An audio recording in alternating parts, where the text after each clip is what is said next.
The grand commemoration marking the 80th anniversary of Chinese people's war of resistance against Japanese aggression and the World Anti-Fascist War has just come to a close. 80,000 peace doves were released into the skies over Beijing, and you can still hear people cheering. It was indeed a spectacular moment and full of emotions.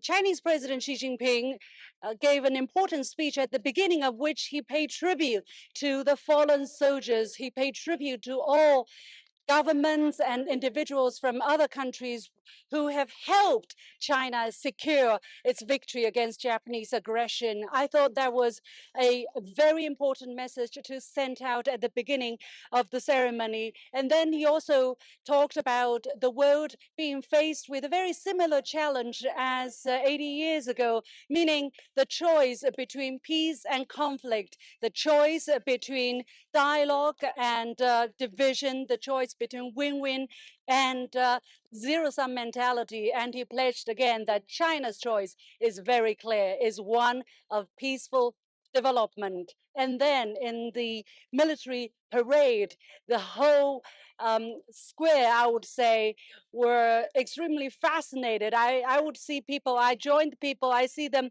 holding their camera from beginning to end to view the latest developments of China's comprehensive reform of its armed forces. There are lots of new things. There are two formations, for instance, all about nuclear capabilities, especially the second one, where the Dongfeng 5C which is a liquid intercontinental strategic ballistic missile. It is also added that it is a peace shield, meaning it is strategic deterrence, and that China has not deviated away from its commitment to peaceful development, to upholding peace and justice around the world. It is important to remind people at this particular moment that China is the only country among the five major nuclear countries to adhere to a no first use policy in terms of nuclear weapon.